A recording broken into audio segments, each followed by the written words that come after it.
अस्सलाम वालेकुम दोस्तों, मेरा नाम कदस भट्ट। इस वीडियो में आपके साथ मैंने क्रिप्टो मार्केट की ताज़ा तरीन अपडेट्स, न्यूज़ और कुछ क्रिप्टो करेंसीज के प्राइस एनालिसिस करना है। कल मैंने आपको बताया था कि मार्केट क्यों क्रैश कर रही है। कुछ न्यूज़ थी, बुरी न्यूज़ थी, वो मैंने आपके साथ शेयर की।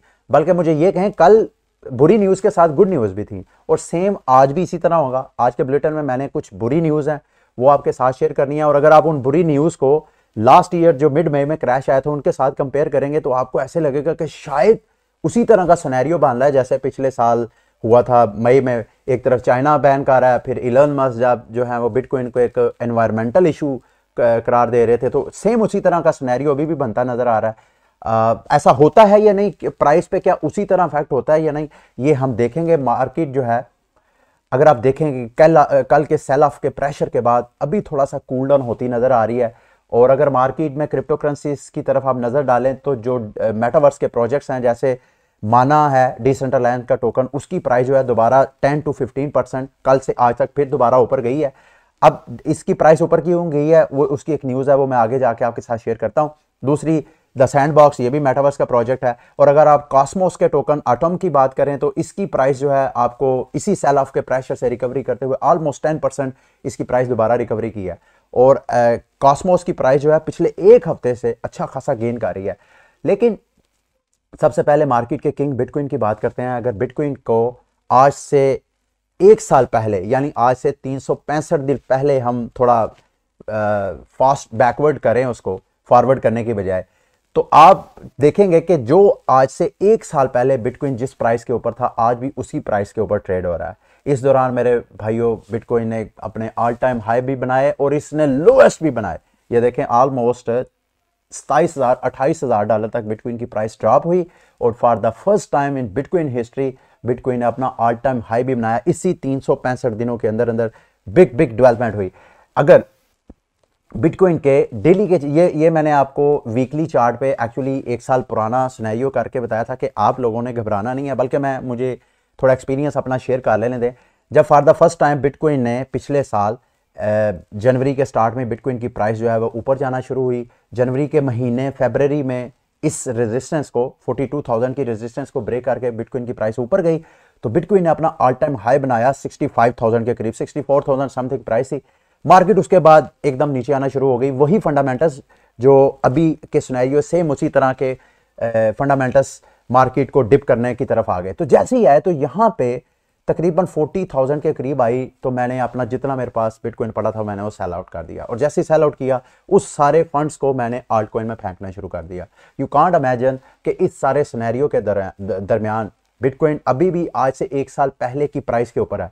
अगर मैंने बिटकॉइन होल्ड किया होता तो मेरी यूं समझ लें कि मेरे जो इन्वेस्टमेंट, मेरा पोर्टफोलियो मुझे कोई फ़ायदा नहीं देना था। लेकिन मैंने बिटकॉइन को सेल आउट करके सारी अपने पोर्टफोलियो को मैंने डाइवर्सिफाई किया, आल्ट कॉइन्स में फेंका। इसका ये कतई मतलब नहीं है कि मेरे पास बिटकॉइन नहीं पड़े हुए। मेरे बिटकॉइन में भी मेरी इन्वेस्टमेंट है, वो कम है बनिस्बत उसके, तो उसको मैंने डाइवर्सिफाई किया। तो इस दौरान मैंने कई गुना ज़्यादा अपने पोर्टफोलियो से, अपने अर्निंग से बेनिफिट किया। ये मैं आपके साथ क्यों एक्सपीरियंस शेयर कर रहा हूँ कि आपने अगर क्रिप्टो मार्केट से फ़ायदा लेना है तो मेरे दोस्तों भाइयों, आपको अच्छे टाइम पे और अच्छा फैसला साजी ही आपको अच्छा बेनिफिट दे सकती है। Crypto market highly volatile market है। इसमें अगर आपके बुरी फैसला साजी करेंगे तो आपको नुकसान भी हो सकता है। अच्छा, बिटकॉइन के आप डेली चार्ट की बात करें तो इस वक्त जो बिटकॉइन जो है अपना ये जो इसकी सपोर्ट थी इसको ब्रेक किया। ये देख रहे हैं डेली के चार्ट के, मैंने यहाँ से एक ट्रेंड लाइन ड्रा किया, यहाँ से इसको ब्रेक किया 2 दिन पहले, ब्रेक करके अब बिटकॉइन की ये वाली जो प्राइस है ये रेजिस्टेंस बनेगी। और सबसे पहली जो बिटकॉइन की सपोर्ट है जिसको बिटकॉइन की प्राइस वहां से टच करके ऊपर आ सकती है वो है तकरीबन $40,000। अगर $40,000 को भी बिटकॉइन की प्राइस ब्रेक कर देती है, नीचे जाती है, तो अगला जो टारगेट है, अगली सपोर्ट है वो 37,000 है। और मेरे दोस्तों भाइयों, अगर उसको भी ब्रेक कर देता है, आगे 2-4 मैं न्यूज़ आपको बुरी हैं वो शेयर करता हूं, पता नहीं वो इसके ऊपर इतना इंपैक्ट डालती है या नहीं बिटकॉइन के ऊपर, वो आने वाला वक्त बताएगा। लेकिन इसके बाद जो मेजर सपोर्ट है बिटकॉइन की वो बनती है $30,000 के करीब, 28,000 से $30,000 के करीब, जिसके मोस्ट प्रोबेबली चांसेस मुझे बहुत कम लग रहे हैं। अगर आपने बिटकॉइन में एंट्री लेनी है तो मैं आपको कहूंगा आप 37,000 पे बिटकॉइन की बाइंग ऑर्डर लगा दें। अगर आपकी किस्मत हुई, नीचे मार्केट गई, तो आपका नीचे से ऑर्डर हिट हो जाएगा। ठीक है, अच्छा आगे आते हैं जी। बैड न्यूज़, सबसे पहली न्यूज़ अमेरिका की सिक्योरिटी एंड एक्सचेंज कमीशन ने कंप्लेंट दर्ज की है क्राउड मशीन के अगेंस्ट। उन्होंने 33 मिलियन के जो ICO बकौल उनके अनरजिस्टर्ड जो सिक्योरिटीज़ थी वो उन्होंने अमेरिकन को बेची हैं। तो अब उनके खिलाफ ये बिल्कुल उसी तरह का केस बन रहा है जैसे SEC ने XRP जो रिपल है उसके खिलाफ किया, और रिपल की प्राइस जो है उसके बाद दोबारा रिकवरी नहीं की है। रिपल के जो दीगर कंपिटिटर्स थे वो कई गुना इस अरसे के दौरान गेन कर चुके हैं, लेकिन रिपल की प्राइस जो है वहीं पे फंसी हुई है, लेस देन $1।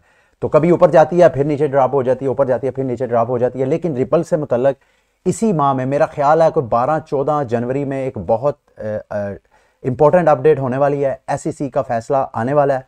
अगर तो रिपल की XRP के हक में वो फैसला आ जाता है तो आपको रिपल की प्राइस जो है $2-3 तो कहीं भी, मतलब ये मोस्ट लाइकली कि इस $2-3 तक उसकी प्राइस लाजमी पंप करेगी। अगर उसके अगेंस्ट आता है तो रिपल की प्राइस मजीद नीचे ड्रॉप हो सकती है। रिपल इस मंथ जो है हाईली वोलेटाइल रहेगा, आपने उसमें ट्रेडिंग करते हुए एहतियात करनी है। अच्छा जी, मोजिला फायरफॉक्स की जो पीछे कंपनी है मोजिला वाले, उन्होंने ऐलान किया 2014 से वो क्रिप्टो करेंसीज के जरिए डोनेशन ले रहे थे, क्योंकि मोजिला भी एक्चुअली एक ऐसा ब्राउज़र है जिसको जो कि डोनेशन से वो अपनी सर्विसेज प्रोवाइड करता है। तो उन्होंने बिटकॉइन के क्रिप्टो करेंसीज के जरिए वो डोनेशन ले रहे थे। अब उन्होंने इलन मस्क की तरह, जैसे लास्ट ईयर इलन मस्क ने आके मई में मेरा ख्याल है गालबन उसने स्टेटमेंट दी कि पहले उन्होंने कहा जी कि टेस्ला जो है वो बिटकॉइन के जरिए पेमेंट्स एक्सेप्ट करेगा, बाद में उन्होंने कहा जी बिटकॉइन के जरिए हम पेमेंट्स एक्सेप्ट नहीं करेंगे क्योंकि इससे इन्वायरमेंटल इश्यूज हैं। जब तक बिटकॉइन अपने इन्वायरमेंटल इश्यूज को रिजॉल्व नहीं कर लेता, टेस्ला जो है वो बिटकॉइन को as a payment method use नहीं करेगा। तो सेम उसी तरह का सिनेरियो अभी भी नजर आ रहा है। सेम उसी तरह का जैसे 2021 में चाइना ने माइनिंग पे बैन लगाया था, सेम इसी तरह का सिनेरियो 2 दिन पहले मैंने आपको बताया कि नॉर्थ कोसोवो में फ्री बिजली से माइनिंग करने की वजह से वहां पावर क्राइसिस आया। अब वहां की हुकूमत जो है वो माइनिंग के खिलाफ क्रैकडाउन कर रही है। फिर आपको कजाकिस्तान जो कि दुनिया का दूसरा बड़ा मुल्क है, उसकी मैंने कल न्यूज़ शेयर की कि वहां भी इंटरनेट बंद होने की वजह से माइनिंग सेटअप को काफ़ी ज़्यादा असर पड़ा था। लेकिन इस तरह की सिचुएशन के अंदर भी जो बिग वेल्स हैं, जो बड़े बड़े सरमायादार लोग, जो कंपनीज हैं, वो मेरे दोस्तों भाइयों पैनिक के अंदर सस्ते दामों बिटकॉइन बाय करते हैं। ये मैं आपको ब्लॉकचेन के ऊपर एक मैंने एड्रेस है, ये वाला एड्रेस, इस एड्रेस को मैंने फिल्टर करके आपके साथ शेयर किया। इस एड्रेस ने 4 जनवरी को, आज 7 जनवरी, ठीक आज से 3 दिन पहले इसने 43,000 बिटकॉइन बाय किया। इसको जरा सा मैंने एक्सप्लोर किया कि ये एड्रेस किसका है, तो ये देखें जी, ये एड्रेस है बाइनांस का। बाइनांस अपने इस एड्रेस के ऊपर, ये 2019 की उनकी पोस्ट है कि जिसमें उन्होंने कहा 2019 में 9,000 BTC उन्होंने बाय किया था, और वो BTC उन्होंने अपने रिजर्व में रख के उसके बदले, जिसको उन्होंने कोल्ड स्टोरेज में फेंक दिया था, उसके बदले उन्होंने अपने यूजर्स को रैप BTC ऑफर करवाना शुरू कर दिया उनकी अपनी स्मार्ट चेन के ऊपर। अच्छा, अब ये एड्रेस को वेरीफाई कैसे कर सकते हैं, ये देखें, ये देखें WEYK। अब ये देखें WEYK, सेम वही एड्रेस है, बाइनांस का एड्रेस है। इन्होंने आज से 3 दिन पहले 43,000 बिटकॉइन मार्केट से उठाया, मार्केट डंप हुई है। तो मेरे दोस्तों भाइयों, जब कभी भी मार्केट डंप होती है तो ये बिग वेल जो है उनके लिए अपॉर्चुनिटी होती है। हम जैसे छोटे मोटे ट्रेडर परेशान हो जाते हैं, हम जब परेशान होकर सेल ऑफ करते हैं, कई तो नुकसान में भी कर देते हैं कि शायद नीचे से मजीद डिप होगा तो नीचे से बाय करूंगा, तो वो अपॉर्चुनिटी मिस कर देते हैं। अच्छा, ये एल सल्वाडोर की होल्डिंग मैंने आपके साथ शेयर करके, इसको अमूमन जो हमारा आम मार्केट के अंदर सेंटीमेंट्स होते हैं ट्रेडर्स की, उनकी मेंटालिटी मैं आपके साथ शेयर करना चाहता हूं। नायब बकुले जो कि सदर हैं एल सल्वाडोर के, ये उनकी सारी बाइंग का डाटा है। उन्होंने सबसे पहले 6 सितंबर 2021 यानी पिछले साल की 6 सितंबर को उन्होंने 6 तारीख को BTC बाय किया, 400 BTC एक दिन में बाय किया, और जो एवरेज प्राइस थी 46,000, 46,700, 46,800। अच्छा, उसके बाद 7 तारीख को भी उन्होंने 150 बिटकॉइन बाय किया, वो 46,300 पे। अच्छा, उसके बाद 19 सितंबर को मार्केट मजीद क्रैश की, $43,000, तो उन्होंने 150। ये मतलब उनकी सारी लिस्ट है। इसमें आपके साथ शेयर करने वाली क्या चीज है, देखिए, इन्होंने जो लोएस्ट प्राइस पे बाइंग की वो 150 BTC, 200 BTC, 100 BTC, लेकिन जो हाईएस्ट बाइंग है उनकी, एल सल्वाडोर अपनी कंट्री के लिए 420 बिटकॉइन उन्होंने बाय किए। वो देखें कि हाईएस्ट प्राइस पे जब $58,800 बिटकॉइन की प्राइस थी, उस वक्त उन्होंने सबसे ज्यादा BTC बाय किया। इसका ये मतलब नहीं है कि वो अपनी कौम को या अपने जो टैक्स पेयर है उनके पैसे को गैर, मकसद सिर्फ ये है फोमो, मार्केट के अंदर फियर ऑफ मिसिंग आउट। जब नायब बकूले ने 58,800 पे 420 बिटकॉइन बाय किया था, उस वक्त मार्केट में यही सेंटीमेंट थे कि बिटकॉइन की प्राइस जो है यहां से $1,00,000 तक जाएगी। तो उस फोमो का शिकार होके एक मुल्क का सदर अगर वो उस फोमो का शिकार हो सकता है, तो हम छोटे मोटे लोगों को वाकईतन उससे लेसन लेना चाहिए। ये मैं आपके साथ शेयर ही इस वजह से कर रहा हूं कि हम लोग जब बिटकॉइन की प्राइस जो है वो $60,000 पे होती है, तो उस वक्त हम बाय करते हैं, वो कहीं हम ये अपॉर्चुनिटी मिस ना कर जाएं, बिटकॉइन की प्राइस $1,00,000 पे चले जाती है, यानी ग्रीड की सिचुएशन में हम बाइंग करते हैं। और जब कभी मार्केट पैनिक होती है, जो कि शॉपिंग का टाइम होता है, उस वक्त जनाब हम पैनिक में खरीदारी नहीं करते कि यार यहां से मार्केट मजीद, हालांकि ये बिल्कुल उल्टा है। ये एक्चुअली एक तरह का लेसन समझ, मैं अपने लिए भी लेसन और आप दोस्तों के साथ शेयर करने के लिए भी, कि जब कभी भी पैनिक हो मार्केट उस वक्त शॉपिंग किया करें। जब कभी मार्केट जो है वो ग्रीडिंग इंडेक्स शो कर रही हो, ग्रीडिंग सेंटीमेंट शो कर रही हो, उस वक्त मार्केट से आपने एग्जिट होना है। ठीक है जी, अब थोड़ा पॉजिटिव न्यूज़ की तरफ आते हैं और इस बुलेटिन को मैं आज के बुलेटिन को एंड करूंगा। सबसे पहली न्यूज़, ये न्यूयॉर्क अमेरिका के शहर के मेयर हैं, एरिक एडम्स इनका नाम है। इनका पिछले कई वीडियोस में मैं इनके काफ़ी चर्चा है जो बिटकॉइन इंडस्ट्री है उसके अंदर, क्योंकि ये पहला मेयर है। इसने भी ये कल इन्होंने इंटरव्यू किया है, मेरा ख्याल है किसी मेन स्ट्रीम मीडिया CNBC के ऊपर इंटरव्यू था।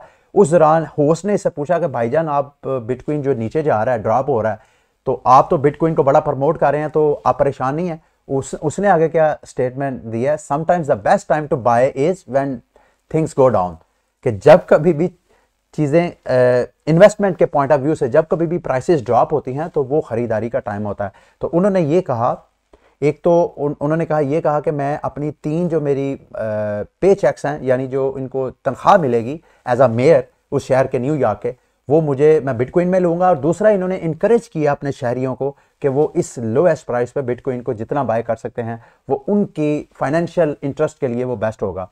अगली बिग न्यूज़ टेरा लैब की तरफ से है, बिल्कुल इसी तरह। ये पहले न्यूज़ देख लें, 139 million Terra proposal to bring awesome UST use cases to DeFi project. ये बिल्कुल ऐसी न्यूज़ है जैसे बाइनांस ने अपने इकोसिस्टम को डेवलप करने के लिए, अपनी BNB की वैल्यू को अप्रिशिएट करने के लिए, बाइनांस टाइम टू टाइम आपको फंड रेजिंग, अपने इकोसिस्टम को डेवलप करने के लिए फंड रेजिंग करता नजर आ रहा है। तो सेम इसी तरह टेरा लूना ने अपनी इकोसिस्टम को डेवलप करने के लिए 139 मिलियन की फंड रेजिंग की है। वो फंड रेजिंग से क्या करेंगे, टेरा लूना की इकोसिस्टम के ऊपर जितने टोकन्स लॉन्च होंगे, अगर वो UST के जरिए उनकी ट्रेडिंग वगैरह की फैसिलिटी देंगे, तो ये जो टेरा लैब्स है वो उसको फंडिंग करेंगे, उनको स्पॉन्सर करेंगे। अब इससे आपका क्या ताल्लुक है as a Terra Luna holder? Luna की प्राइस आपको याद है पिछले साल $1 से भी अप्रिशिएट हुई थी, और वो क्यों हुई थी? क्योंकि for the first time UST जो उनका स्टेबल कॉइन है, वैसे तो डॉलर के साथ नहीं, यूरो के साथ भी, दीगर कई करेंसीज के साथ इन्होंने अपना स्टेबल कॉइन बनाया, लेकिन सबसे ज्यादा जो TVL है वो UST के बैक पे है, और तकरीबन मेरा ख्याल है कोई 10 to 15 बिलियन के करीब सरमायाकारी जो है वो इनके स्टेबल कॉइन के पास है। अब एज अ इन्वेस्टर आपका इस न्यूज़ से क्या ताल्लुक है कि अगर UST कोई भी टोकन्स जो टेरा लूना की इकोसिस्टम के ऊपर लॉन्च होते हैं, अगर उसको UST के जरिए वो ट्रेडिंग करेंगे, यानी UST की डिमांड अगर बढ़ेगी मेरे दोस्तों भाइयों, तो पीछे बर्निंग किसकी होगी? लूना टोकन की। जितनी ज्यादा UST की डिमांड बढ़ती है, उतनी ज्यादा लूना की सप्लाई कम होती है, और लूना की सप्लाई कम होती है तो उसकी प्राइस जो है वो अप्रिशिएट होती है। तो हम एक्सपेक्ट करते हैं कि ये इसका फर्स्ट राउंड है, शायद आने वाले, अगर ये सक्सेसफुल होता है तो शायद टेरा लैब जो है मजीद इस तरह की फंड रेजिंग करके अपने इकोसिस्टम को डेवलप करे, और अगर ऐसा करते हैं तो लूना की प्राइस जो है इस साल के एंड तक, जो मार्केट में एक अफवाह है कि शायद लूना की प्राइस जो है वो $200, 250 या $300 तक भी जा सकती है इसी साल के अंदर अंदर, शायद ऐसा होना मुमकिन हो जाए। अच्छा जी, अगली बड़ी बिग न्यूज़ जो ये जो पीछे मैंने आपको स्टार्ट में कहा था कि आपको मेटावर्स के प्रोजेक्ट खसूसन माना की प्राइस क्यों आपको 10 से 15% इस सेल ऑफ प्रेशर के अंदर भी अप्रिशिएट करती नजर आ रही है, ये वो न्यूज़ है जिस वजह से मार्केट में उसकी हाइप क्रिएट हुई है। Samsung enters the metaverse opening it's first flagship 837 store in Decentraland. इनका जो अपना अमेरिका में स्टोर है सैमसंग का, सेम इसी तरह का स्टोर इन्होंने डिसेंट्रलैंड के अंदर, यानी डिसेंट्रलैंड एक तरह का रियल स्टेट है मेटावर्स के अंदर, वहां पे इन्होंने सेम इसी तरह की बिल्डिंग जो है वो बाय की है, और वहां उस बिल्डिंग के जरिए इनकी पार्टिसिपेशन क्या होगी, वहां पे अपने एनएफटीज वगैरह सेल करेंगे। तो इस न्यूज़ की हाइप की वजह से आपको माना की प्राइस जो है वो अप्रिशिएट होती नजर आ रही है। अब मजीद आगे करती है या नहीं, लेकिन ये बात गारंटीड है कि ये वाला जो साल है मेटावर्स का साल कहा जा रहा है। तो ये एक और न्यूज़ है, GameStop's turn to NFTs, plan to launch marketplace later in this year। और ये सिर्फ GameStop, ये गेमिंग इंडस्ट्री का बड़ा नाम है GameStop, इन्होंने भी बिल्कुल ये मेटावर्स के प्रोजेक्ट से रिलेटेड ही ये न्यूज़ है। और इस साल में सिर्फ इन्हीं की बात नहीं है, मेरा मानना यह है कि इस साल के अंदर ऐसी तमाम गेमिंग इंडस्ट्री के अंदर कंपनीज जो कि अभी तक मेटावर्स की तरफ, ब्लॉकचेन टेक्नोलॉजी की तरफ शिफ्ट नहीं हुई, वो शिफ्ट होंगी। GameStop ने भी इस साल के अंदर अंदर इन्होंने ऐलान किया है कि जाहिर बात है वो क्या करेंगे, गेमिंग प्रोजेक्ट लॉन्च करेंगे। और गेमिंग प्रोजेक्ट जब ब्लॉकचेन की तरफ आते हैं तो वही प्रोजेक्ट सर्वाइव करते हैं, थ्राइव करते हैं, जो कि play to earn environment create करते हैं। यानी जो क्रिप्टो इन्वेस्टर्स हैं, या तो इन्वेस्टमेंट करके वहां से प्राइस एप्रिसिएशन की वजह से फायदा उठाते हैं, या ऐसे लोग जिनके पास पैसे नहीं हैं या कम पैसे हैं, महदूद इन्वेस्टमेंट है उनके पास, वो गेमिंग प्रोजेक्ट्स में इन्वेस्टमेंट करके गेम प्ले करते हैं तो वो अर्निंग करते हैं। ठीक है, ये न्यूज़ थी। बुलेटिन को एंड करने से पहले ये मैंने पोल्काडॉट की आपके साथ चार्ट पे एक छोटा सा इंफॉर्मेशन शेयर करनी है। ये मैंने ट्रेंड लाइन ड्रा की थी। इस वक्त जो पोल्काडॉट की प्राइस है, इस ट्रेंड लाइन की जो सपोर्ट है, इसको ब्रेक किया है थोड़ा सा इसने। अभी देखते हैं, अगर तो इसको ब्रेक कर देती है और नीचे चले जाती है तो पोल्काडॉट की प्राइस का जो नेक्स्ट स्टॉप है वो $20 हो सकता है। अगर आपने पोल्काडॉट में एंट्री लेनी है तो आप $20 पे बाय ऑर्डर अपना लगा दें। होपफुली यहां से मार्केट लाजमी रिटर्न करेगी। वैसे तो अभी रिकवरी कर रही है, कोई पता नहीं, अगर मार्केट की जो बैड न्यूज़ है उनका प्रेशर कम और गुड न्यूज़ का जो है एक इन्वायरमेंट क्रिएट होता है तो बिटकॉइन मार्केट जो है दोबारा रिकवरी की तरफ जाएगी। लेकिन ये भी लाइकली है कि यहां से क्रिप्टो मार्केट इस वीकेंड पे, आज मैं वीडियो बना रहा हूं, आज जुम्मा है, हफ्ता इतवार, शायद इस वीकेंड पे क्रिप्टो मार्केट जो है एक और बड़ा डिप ले। ठीक है, बुलेटिन को मैं एंड करने लगा हूं, लेकिन जाते जाते आपको बताता चलूं कि मैं अनकरीब शायद आज या कल एक गेम से मुतल्लिक वीडियो अपलोड करूंगा। वो गेम ऑलमोस्ट इसी तरह जैसे ऑक्सी इन्फिनिटी है, यानी ऑक्सी इन्फिनिटी की वो डीटो कॉपी समझ लें, लेकिन उसमें मैंने भी इन्वेस्टमेंट किया, मैं खुद उसको प्ले करके अर्न कर रहा हूँ। मैं 1-2 दिन उसका डाटा इकट्ठा करता हूँ, फिर जो स्टेटिस्टिक्स के साथ मैं आपके साथ वो इन्फॉर्मेशन शेयर करूँगा कि आप कैसे उसमें पार्टिसिपेट करके अर्निंग कर सकते हैं। तो उसके लिए आपको इंतज़ार करना पड़ेगा। अगली वीडियो तक के लिए मुझे इजाज़त दें। अल्लाह हाफिज़।